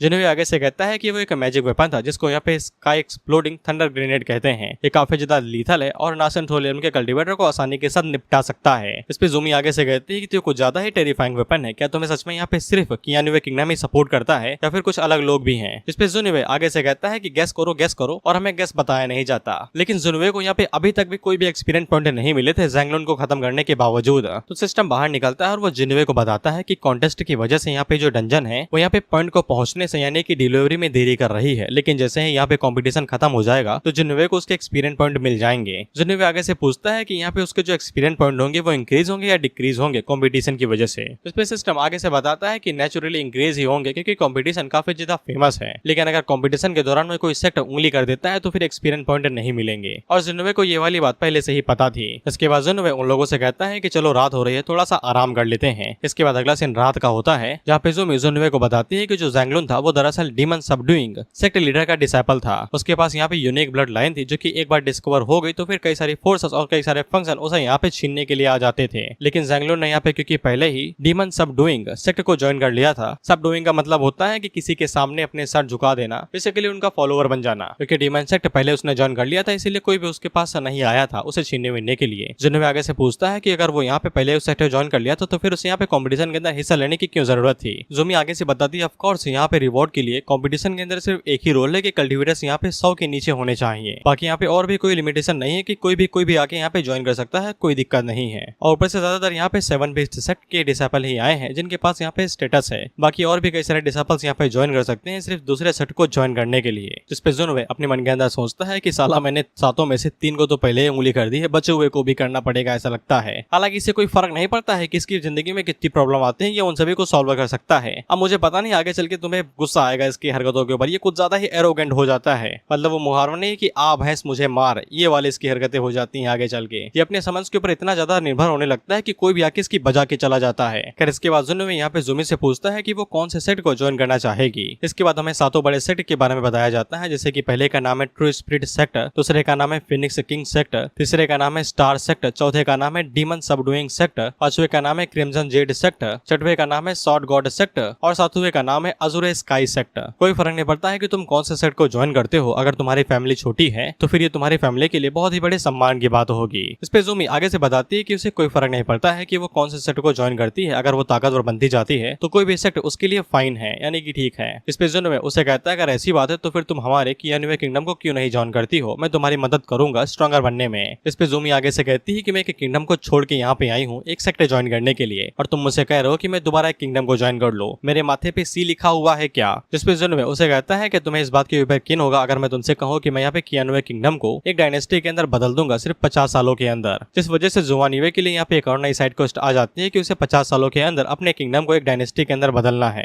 जिससे जुनवे को यहाँ पे एक गॉड समन करने का मौका दिया जाएगा और साथ ही में वो यहाँ पे समन किए हुए गॉड की आर्मी को भी समन कर सकता है रैंडम ड्रॉ के जरिए। इनका लेवल 10 के आसपास होगा और अगर वो इस मिशन को पूरा नहीं कर पाता है तो फिर उसके यहाँ पे 15 लेवल छीन लिए जाएंगे, यानी कि वो 2 कल्टीवेशन लेवल नीचे आ जाएगा। गोल्डन कोर पे है तो डायरेक्ट सीधा की रिफाइनिंग पे। जुनवे आगे से कहता है कि उसने अभी तक यहाँ पे अपनी पहली ही मेन क्वेस्ट कंप्लीट नहीं की है, अब उसने यहाँ पे दूसरी एक मेन क्वेस्ट कंप्लीट शुरू कर दी। जुनवे को ऐसा ही लगता है कि उसका फ्यूचर यहाँ पे लिमिटलेस है, वो कुछ भी कर सकता है क्योंकि अब उसके पास यहाँ पे गॉड आर्मी समन करने का भी मौका आ चुका है। बेसिकली गॉड आर्मी यहाँ पे जो गॉड्स होते हैं उनके फॉलोवर्स ही होंगे, जैसे कि shadow of heavenly soldiers, heavenly generals, जैसे कि shadow of the underworld soldiers और भी कई तरीके की आर्मीज हैं यहाँ पे। जैसे कि एक और आर्मी है शैडो ऑफ 365 डिमोनिक स्टेन्स और भी कई तरीके की आर्मी। सिस्टम जुनवे को बताता है कि गॉड आर्मीज को यहाँ पे एक तरीके का सिर्फ लेजेंड ही माना जाता है, यानी कि कहावतों में इनका जिक्र है बस। एग्जाम्पल के लिए 10,000 हेवनली सोल्जर्स और जनरल्स और भी कई सारे। ये गॉड आर्मी समन करने वाला फंक्शन तब अनलॉक होगा जब जुनवे यहाँ पे 10 तरीके के गॉड्स को समन कर लेगा, और जब तक जुनवे के 50 साल बीतेंगे तब तक उसके पास इतनी ज्यादा आर्मी हो जाएगी कि वो किसी भी कंट्री के ऊपर कब्जा कर सकता है सिर्फ आर्मी की मदद से। इस पे जुनवे का चेहरा ही देखो, ये सब कुछ बता रहा है, मुझे कुछ कहने की जरूरत नहीं है कि ये आने वाली गॉड आर्मीज के साथ क्या क्या करेगा। ये मुस्कुराते हुए मन के अंदर यही सोचता है अगर ये एक बार में उन सभी आर्मीज को समन कर ले तो फिर पता नहीं ये क्या क्या कर सकता है। इसलिए अब ये कसम ही खा लेता है कि आने वाले 50 साल के अंदर ये कियानुवे किंगडम को डायनेस्टी के अंदर बदल के ही रहेगा। इसके बाद हम लोग लोग देखते हैं कि कोई इनकी तरफ आगे बढ़ा था और उनका प्लान हमेशा की तरह वही कि इनके ऊपर अटैक करो, ड्रैगन पीरियल छीन लो, उनके वेपन छीन लो और भाग चलो। जिसके बाद इन लोगों के ऊपर हमला कर दिया जाता है, वो भी काफी ज्यादा तादाद में। और ये लोग जिन्हें से ये कहते हैं कि अगर ड्रैगन पीरियल और वेपन दे दोगे तो फिर हम तुम्हें जाने देंगे। यहाँ पे टोटल 50 लोग हैं जो कि तादाद से तुमसे इतने ज्यादा हैं। अगर हम कुछ को छोड़ भी दे तो फिर कोई फर्क नहीं पड़ता है, तुम आसानी के साथ यहाँ पे हारे जाओगे। जिन्हें आगे से कहता है कि आ गए, मुझे तो लगा और भी ज्यादा प्लानिंग करोगे, सलाम तो कब से यहीं पे बैठे हुए हैं कि आओ तो सही। इसके बाद दोबारा अपने पास से सब मशीन गन बाहर निकालता और लग जाता है, खड़ा कर लगा ही रहता है ये। और मुझे समझ में नहीं आ रहा इन्हें कोई खबर नहीं देता क्या भाई कि मशीन गन है लौंडे के पास, वो जब चाहे तब उसे निकाल के अंधाधुन हमला कर सकता है, लेकिन ये फिर भी आ रहे हैं यहाँ पे। पहले तो तुम खबरें को गांध के उल्टा लटकाओ और उससे पात सुंगाओ, साला वो उल्टा सीधा काम करता है तुम लोगों के लिए, इन्फॉर्मेशन ही सही से डिलीवर कर रहा है। ये आगे से चीखते हुए ये कहते हैं कि इन लोगों ने यहाँ पे मिस कैलकुलेट कर लिया। इसकी वजह जान बचा के भागने लगते हैं और फिर लोग जुन्युए को देखते हैं लगा पड़ा है, अंधाधुन चलाया जा रहा है। एमओ का कोई खर्चा है नहीं, बॉडी के अंदर से ही निकलती है। फिर फोर्थ प्रिंस आगे से कहता है कि ये पक्का कंपटीशन नहीं है ना, मुझे तो बस यही लगता है कि ये बस एक रैम्पेज है कि बस बंदूक उठाओ और अंधाधुन चला दो, जो आ रहा है सामने देखा जाएगा उसके साथ क्या होगा। फिर इसके बाद हम लोग देखते हैं कि अपनी जान बचाते हुए भाग रहे थे, ये कहते हुए ये बंदा मॉन्स्टर है, भागो यहाँ से। लेकिन जुन्युए उनके पीछे भागते हुए कहता है कहाँ भाग रहे हो यार, एक्सपीरियंस पॉइंट दोगे, जल्दी आओ यहाँ पे। लेकिन उसी टाइम पे हम लोग देखते हैं कि जुआन युवे की मुलाकात यहाँ पे ये जुआन से हो जाती है। ये वही बंदा है जो कि यहाँ पे जुन्युए को जोमी और एक और लड़की के साथ में मिला था, लेकिन अब वो पता नहीं कहाँ गए, मुझे नहीं पता। जोमी इन दोनों को पहचान जाती है और उन दोनों से पूछती है कि तुम लोग यहाँ पे क्या कर रहे हो और तुम्हारी हालात इतने ज्यादा खराब कैसे, ऐसा लगता है कि तुम्हें किसी ने निचोड़ ही लिया है, तुम्हारी तो फटी पड़ी है। और उसी टाइम पे इन लोगों को पीछे से भेड़ियों के गुर्राने की आवाज सुनाई देने लगती है। इस पे ये जुआन जुन्युए को बताता है कि पता नहीं डेमोनिक वुल्फ उनका बेवजह पीछा क्यों कर रहे हैं, और वो जुन्युए से कहता है कि हमारी मदद करो, हम लोग तुम्हें यहाँ पे रीपे करेंगे, वो भी काफी अच्छे से। जिसपे जुन्युए आगे से कहता है नेकी और पूछ, जिसके बाद वो उन लोगों से पूछता है डिमोनिक वुल्फ्स। इसके बाद अगले ही पल हम लोग देखते हैं कि जंगलों के अंदर से कई सारे झुंड में डिमोनिक वुल्फ बाहर निकलते हैं। इस पे जुन्युए अपने पास स्पीयर बाहर निकालता है, यही सोचते हुए जो कल्टीवेटर यहाँ से भाग चुके हैं उन्हें बाद में भी मार सकता है, लेकिन अभी के लिए यहाँ पे कई सारे सेकंड फेज के डिमोनिक वुल्फ आए हैं जो कि ज्यादातर नहीं देखे जाते हैं, इसीलिए वो यहाँ पे अपनी कॉम्बैट स्किल को थोड़ा सा ट्रेन कर सकता है इनके ऊपर हमला करके और इनसे फाइट करके। और पीछे से हम देखते हैं कि युवान भी अपने हैमर्स को बाहर निकालता है और वो भी अटैक करने के लिए जाने लगता है, जिसके बाद ये दोनों भाई लग जाते हैं। और इनके लिए यहाँ पे इस वुल्फ के पैच को रोकना कोई बड़ी बात नहीं थी, बस तुम एक तरीके से ये समझ लो ये बॉट्स मार रहे थे और कुछ भी नहीं। इसके बाद जुन्युए यहाँ पे अपने ड्रैगन स्पिरिट को भी निकाल लेता है और अपने साथ ही वहाँ पे ट्रेन करने लगता है। वहीं पे इन दोनों के पसीने छूट जाते हैं कि ये दोनों अकेले यहाँ पे इतने बड़े झुंड को संभाले ले रहे हैं, और उन्हें यकीन हो जाता है कि इस कंपटीशन के जो मेन स्टार्स होंगे वो पक्का यहाँ पे जुआन युवे और युवान भाई होंगे। इसके बाद अगला सीन सीधा सिर्फ 30 सेकंड के बाद का हुई होता है और 30 सेकंड के अंदर इन लोगों ने यहाँ पे पूरे झुंड को निपटा दिया था। जुन्युए उसे कहता है कि असली बेस्ट तो तुम हो यार, और वो मन के अंदर सोचता है कि इसने आधे से ज्यादा वुल्फ को अकेले ही मार दिया, मेरे लिए कुछ छोड़ा ही नहीं, अगली बार से मुझे इसे बताना पड़ेगा कि मेरे लिए भी कुछ छोड़ दो भाई। इसके बाद ये लोग यहाँ पे जुआन युवे के पास आते हैं और जोमी यहाँ पे जुन्युए से पूछती है कि तुम ठीक हो, जिसपे जुन्युए आगे से कहता है कि मैं पूरी तरीके से ठीक हूँ, बस मेरे चेहरे पे जो ब्लड लगा हुआ है मेरी मदद कर दो इसे साफ करने में। इस पे जोमी उसे कहती है कि शर्म नहीं आती खुलेआम इस तरीके से छेड़खानी करते हुए। इसके बाद वो सच में आगे बढ़ती है और अपने पास से हैंकी निकाल के, भाई मैं रुमाल नहीं कह सकता यार, लड़कियों के लिए हैंकी ही से बोला जाता है, कर वो हैंकी निकाल के यहाँ पे जुन्युए के चेहरे से खून साफ भी कर देती है। और मन के अंदर सोचता है कहीं ये प्यार की फीलिंग तो नहीं, लेकिन पीछे से हम लोग ये जुबान को देखते हैं जिसके अंदर से डिमोनिक की रिलीज हो रही थी और पता नहीं क्यों ये जुबान युवे को कोस रहा था। वहीं हम लोग टेंगो को देखते हैं जैसे यहाँ पे डिमोनिक की महसूस हो जाती है। वहीं पे जोमी जुन्युए से पूछती है कि तुम्हारे एक्सप्रेशन ऐसे क्यों बदल गए, मैं तुम्हें खा थोड़ी ना जाऊंगी। दरअसल टेंगो ने यहाँ पे जुन्युए को बता दिया था कि ये जुबान के अंदर से डिमोनिक कोर की एनर्जी निकल रही है, उसके पास यहाँ पे डिमोनिक कोर है। जुन्युए आगे से पूछता है कि ये डिमोनिक कोर क्या चीज है, जिसपे टेंगो उसे बताता है कि डिमोनिक कोर दरअसल यहाँ पे third phase demonic wolf king का है, इसलिए यहाँ पे ये सभी वुल्फ उनके पीछे पड़े हुए थे क्योंकि यहाँ पे ये जुबान ने अपने पास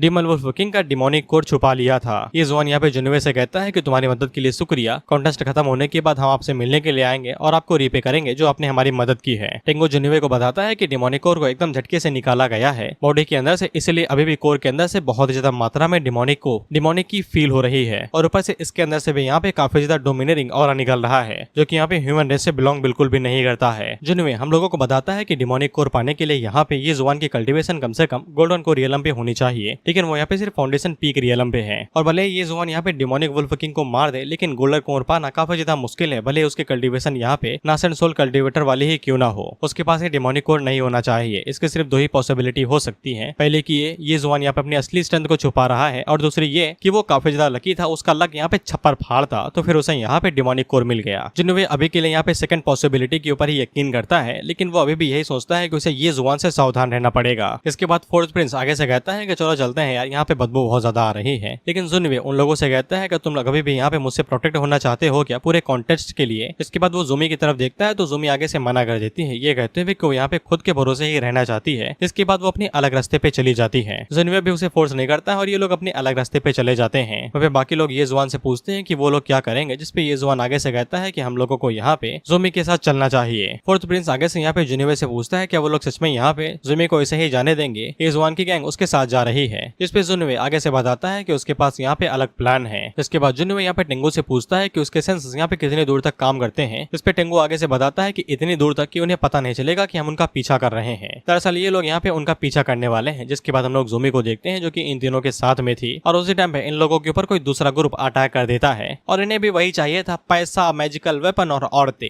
ये जुआन को पता चल जाता है कि ये जितने भी लोग हैं ये सभी यहाँ पे गोल्डन कोर रियलम पे हैं और जो बीच वाला बंदा है जिसके हाथों में कुछ तो है वो यहाँ पे गोल्डन कोर रियलम के 6th लेवल पे है। वो लोग इनके खिलाफ जीत नहीं सकते, इन्हें यहाँ से भागना ही पड़ेगा। फिर इसके बाद ये अपने लोगों से कहता है जाओ और जाके लड़के को यहाँ पे लेके आओ, पहले मैं मजे करूंगा जिसके बाद तुम लोग कर लेना। इस पे ये अटैक करने के लिए तेजी के साथ आगे बढ़ते हैं और सबसे पहले ये जुआन के ऊपर अटैक करते हैं। और क्योंकि इनकी कल्टीवेशन ये जुआन और उसके साथियों से ज्यादा थी तो इनके लिए यहाँ पे ये जुआन और बाकी लोगों को हराना कोई बड़ी बात नहीं थी। लेकिन उसी टाइम पे हम लोग देखते हैं कि ये जुआन को गुस्सा आ जाता है तो वो आगे से अपने असली रंग दिखाता है और अपनी एनर्जी को रिलीज करते हुए उनसे कहता है कि तुम्हें अब तो मरना पड़ेगा। और ये जुआन जैसे यहाँ पे अपने असली रंग दिखाता है तो वो इतना ज्यादा पावरफुल हो जाता है कि ये गोल्डन रियलम के कल्टीवेटर उसके सामने टिक नहीं पाते हैं। इसके बाद वो यहाँ पे उनके लीडर की तरफ मुड़ के देखता है कहते हुए कि तेरी बारी है, तेरी तो पहले चमड़ी उधेरूंगा जिसके बाद सुई घुसाऊंगा। इसके बाद वही बकैती कि मैं स्टार सेट का डिसाइपल हूं तो मुझे करोगे मेरा मालिक, ये वो कुत्ता है क्या जो तेरे लिए मालिक लड़ेगा। लेकिन ये जुआन का आगे से बस एक ही डायलॉग था कि स्टार सेट की MKC मुझसे उसका कोई लेना देना नहीं है। ये लड़ाई यहाँ पे जस्टिस और इवल फंक्शन के बीच में है। जितने भी यहाँ पे सेट हैं वो सभी नैन्स और डायनेस्टी के पीछे ही छुप जाएंगे जब फ्रंट लाइन के ऊपर हमला होगा। ये बस कावर है, कुछ भी नहीं, यानी कि कायर, कॉवर्ड यानी कि कायर। लेकिन तुम्हारी वजह से शुक्रिया कि तुमने इसे फोर्स कर दिया और उसने मुझे बॉडी दे दी।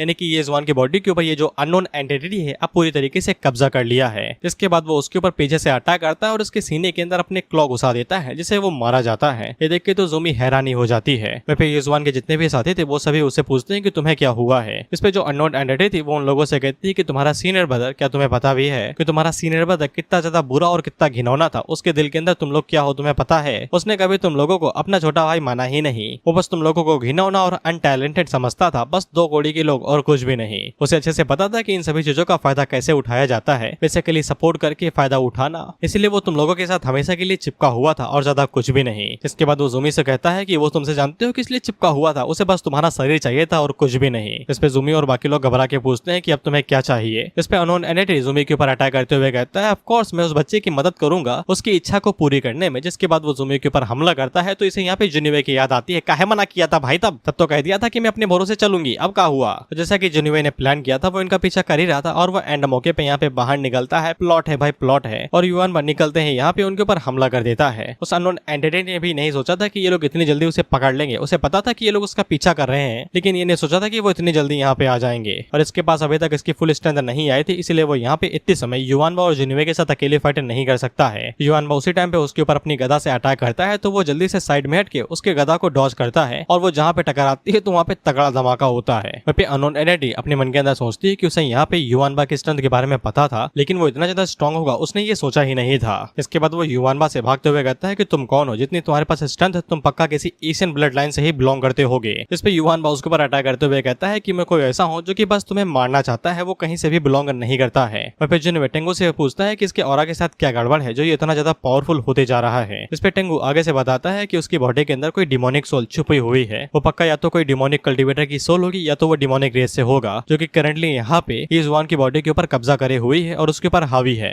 जुनिवे यहाँ पे टेंगू से पूछता है कि डिमोनिक कल्टीवेटर और डिमोनिक रेस के बीच में क्या अंतर होता है। इस पे टेंगू जुनिवे को बताती है कि जो डिमोनिक रेस है वो ह्यूमन रेस के साथ ही इस दुनिया के अंदर आई थी, यानी कि दोनों एक साथ एग्जिस्ट हुए थे। लेकिन जो डिमोनिक रेस की पावर्स होती हैं वो जल्दी जल्दी रहती हैं, यानी कि कल्टीवेशन जल्दी स्पीड अप होती है। इसलिए इंसानों ने यहाँ पे उनकी कल्टीवेशन टेक्निक्स को मिमिक करने के बारे में सोचा, बेसिकली कॉपी। और डिमोनिक कल्टीवेटर्स उन्हें कहा जाता है जो कि डिमोनिक पाथ को फॉलो करते हैं, बेसिकली डिमोनिक कल्टीवेशन टेक्निक्स को कॉपी करने लगते हैं। डिमोनिक कल्टीवेटर्स होते हैं जो कि डिमोनिक रेस की कल्टीवेशन को कॉपी करते हैं। उनकी स्पीड एक नॉर्मल कल्टीवेटर से कई गुना बढ़ जाती है, लेकिन ये रिस्क के साथ में आती है क्योंकि अगर ये ज्यादा तेज होगा तो उनकी बॉडी यहाँ पे आफ्टर इफेक्ट के साथ मैच नहीं कर पाती। बेसिकली पावर इतनी ज्यादा बढ़ जाती है कि उनका दिमाग खो जाता है, पगला जाते हैं वो। इसके बाद वो सिर्फ एक मॉन्स्टर में बदल जाते हैं जिन्हें सिर्फ मारना आता है और कुछ भी नहीं। इसलिए टेंगो को यही लगता है कि ये जुआन यहाँ पे पक्का डिमोनिक पाथ के ऊपर चलने लगा होगा, लेकिन उसे पता ही नहीं चला कि कब डिमोनिक सोल ने उसके ऊपर कब्जा कर लिया और वो डिमोनिक पाथ के अंदर फंस गया। इस पे जुनवे को अब सब कुछ समझ में आ जाता है। वहीं पे हम लोग युवानबा को देखते हैं जिसको गुस्सा आ रहा था क्योंकि वो यहाँ पे खेला खेली नहीं खेलने लेके आया था, डायरेक्ट उसे फाइट करनी थी। इसके बाद युआनबा यहाँ पे अपनी रियल बॉडी को अवेकन करने वाला था और युआनबा की रियल बॉडी का नाम था golden hoax true body. Hoax शायद से एक पंछी है। वहीं उस अननोन आइडेंटिटी को जैसे ही यहाँ पे पता चलता है कि युआनबा अपनी पावर को रिलीज करने वाला है तो उसे समझ में आ जाता है अगर वो भागेगा नहीं तो पक्का यहाँ पे मारा ही जाएगा। इसलिए वो जल्दी से स्पेस के जरिए यहाँ से भागने की कोशिश करता है, लेकिन युआनबा अपनी रियल बॉडी को एक्सपोज करके उसके पीछे जाने ही वाला था, लेकिन उसी टाइम पे जुनिवे उसे मना कर देता है और उसे कहता है कि नीचे आ जाओ। और वो हमें बताता है कि वो भी यहाँ पे युआनबा की असली बॉडी को देखना चाहता है, लेकिन अगर वो यहाँ पे अपनी बॉडी को एक्सपोज कर सकता है तो फिर गॉड सॉर्ड सेक्ट का लीडर उसके ऊपर दोबारा यहाँ पे शक कर सकता है और उसकी जो यहाँ पे कॉम्पिटिशन वाली ट्रिप है वो पूरी तरीके से वेस्ट हो जाएगी, इसलिए वो ऐसा बिल्कुल भी नहीं चाहता है। अब उसी टाइम पे सिस्टम यहाँ पे जुआन युवे को एक और साइड क्वेस्ट दे देता है और उसे बताता है कि ये जुआन की बॉडी के अंदर जो डीमन है जुनिवे को उसे मारना है, जिसको मारने के बदले में जुनिवे को यहाँ पे 5 लेवल अप मिलेंगे। इसलिए अगर वो फर्स्ट लेयर पे है तो वो डायरेक्ट 5th लेयर पे चला जाएगा। साथ ही में उसे एक गॉड समन करने का मौका मिलेगा और साथ ही में उसे 2 रैंडम ड्रॉस मिलेंगे। और सिस्टम जुनिवे को बताता है कि डीमन उसे काफी ज्यादा नफरत करता है, अगर उसका पल्ला दोबारा कभी जुनिवे के साथ भिड़ता है तो वो पक्का जुनिवे को मारने की कोशिश करेगा। युआनबा जुनिवे से पूछता है कि उसने उसे मना क्यों किया उसके पीछे जाने से, जिसपे जुनिवे युआनबा को बताता है कि उसे ऐसा लगता है कि उसकी मुलाकात यहाँ पे ये जुआन के साथ दोबारा होगी। इसके बाद जुआनिवे यहाँ पे जुमी के पास जाता है और उसे कहता है कि मैंने बोला था कि तुम मुझे फॉलो करो, लेकिन तुमने मेरी बात नहीं मानी और तुमने ये भी कहा था कि तुम यहाँ पे खुद के भरोसे रहोगी। देखा नहीं, अभी तुमने बस अपनी जान गवाही दी थी। और वो जुमी के चेहरे से खून साफ करने की कोशिश कर रहा था, लेकिन जुमी उसे हैंकी ले लेती है, ये कहते हुए कि खुद कर लूंगी, मेरे पास हाथ है। वो प्यार से बोलती है, लेकिन you know that I am jealous, क्योंकि मेरे पास जीएफ नहीं है और अच्छा ही है कि नहीं है, क्योंकि मैंने अपने करीबी दोस्त को देखा है कि वो पगला चुका है लड़की के चक्कर में। तो तुम्हें पता है कि मेरा सबसे बेस्ट फ्रेंड कौन है? दिहाड़ी मजदूर साला, उसकी भी गर्लफ्रेंड है। लेकिन कैसे हजम नहीं हो रही है वाली बात। भाई वो बंदा हाई स्कूल में कहता था कि लड़कियां बीमारी हैं और उसने 2 साल किसी लड़की से बात तक नहीं की। मैं उसके बगल में बैठा था, मैंने अपनी आंखों से देखा है। मर्द का जीवन कठिन होता है मित्र, यही कह के खुद को दिलासा दे रहा हूँ। खैर जुनवे यहाँ पे जुमी से कहता है कि अब से तुम मुझे फॉलो करोगी। इसके लिए जुमी मान जाती है, क्योंकि मरने का शौक किसी को नहीं है। इसके बाद वो बाकी लोगों से कहता है कि चलो किसी दूसरी जगह पे चलते हैं, यहाँ पे काफी ज्यादा खतरनाक चीजें हो रखी हैं। अब उसी टाइम पे हम लोग एक बंदे को देखते हैं जो भी जिंदा था। वो कहता है कि बचा लो मुझे। जुनवे के चेहरे पे मुस्कान देखो, वो आगे से कहता है अरे फ्री किल। इसके बाद उसका भेजा उड़ा देता है रेतीली पंछी के साथ में, ये कहते हुए सायोनारा। इसके बाद ये लोग यहाँ से चले जाते हैं और ये जुबान के साथ जो 2 बचे हुए 2 साथी थे, ये अपने पास से स्लिप निकालते हैं और उसे तोड़ देते हैं, ये कहते हुए कि आने वाले 10 साल तक ये लोग सिर्फ कल्टीवेट ही करेंगे और कुछ नहीं।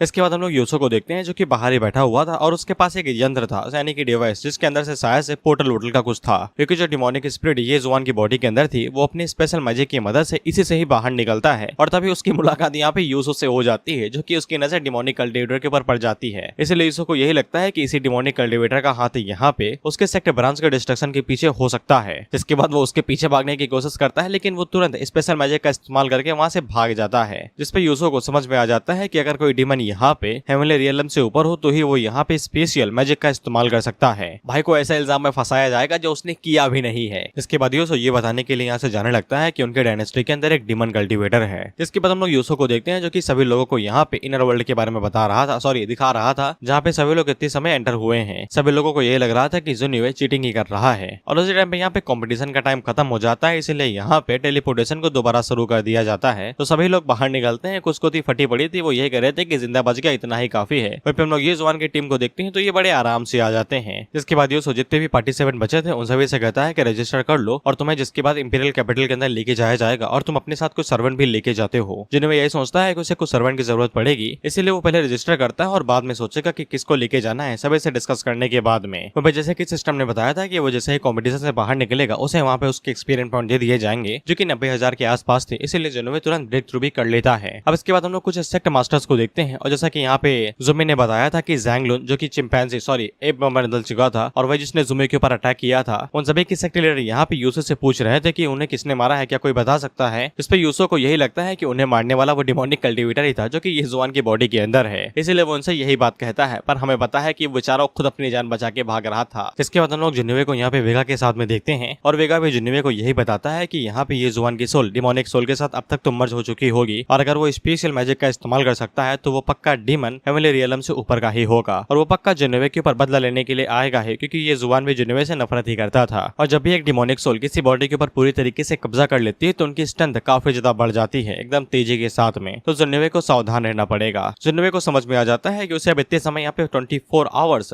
प्रोटेक्शन चाहिए। इसके बाद वो वेगा से शुक्रिया कहता है इन्फॉर्मेशन के लिए और वहां से जाने लगता है ताकि वो वाइट एंड ब्लैक रिपर से येजुआन की बॉडी को इन्वेस्टिगेट करने के बारे में कह सके। येजुआन जैसे ही बाहर निकलता है तभी वहाँ पे ताइसी भी आ जाता है जो कि जिन्नोवे को वो मटेरियल देता है जो उसने मांगे थे। दरअसल जिन्नोवे यहाँ पे दोबारा अब इंडस्ट्रेबल होली बॉडी को कल्टीवेट करने वाला था सेकंड लेवल के लिए, इसलिए उसे ये मटेरियल्स की जरूरत थी। जिसके बाद हम जिन्नोवे को कल्टीवेट करते हुए देखते हैं जो कि सेकंड लेवल के लिए यहाँ पे पॉइजन वाले पानी के अंदर बैठा हुआ था ताकि वहाँ पे स्टील बॉडी को कल्टीवेट कर सके, लेकिन इसमें ही बहुत ज्यादा टाइम लग रहा था। उसी टाइम पे वहाँ पे डाजी आती है जो कि और भी ज्यादा जहर लेके आती है और वो पानी में मिला देती है, कहती है ये झेलो तुम। वो जिन्नोवे से पूछती भी है कि सहना चाहोगे गुरु, तो जिन्नोवे आगे से कहता है सहना तो पड़ेगा। जिसके बाद जैसे ही डाजी यहाँ पे और ज्यादा पॉइजन को मिलाती है तो जिन्नोवे की बॉडी रिएक्ट करने लगती है और उसे बहुत ज्यादा दर्द होने लगता है। बेसिकली एक तरीके से खौलते पानी में नहाना ही था। इसके बाद डाजी यहाँ पे जिन्नोवे को उसकी रैंकिंग के बारे में भी बताती है, लेकिन वो कुछ ज्यादा खास नहीं थी, क्योंकि वैसे भी यहाँ पे और भी कई सारे सेक्ट हैं जो कि उससे ज्यादा पावरफुल है, तो उसकी रैंकिंग इतना नीचे होना काफी थी, 600 के आसपास थी। इसके बाद अगला सीन अगली सुबह का होता है। हम लोग जिन्नोवे को देखते हैं जिसने यहाँ पे इनविंसिबल होली बॉडी के सेकंड लेवल को जो कि स्टील बोन था उसे कंप्लीट कर लिया था।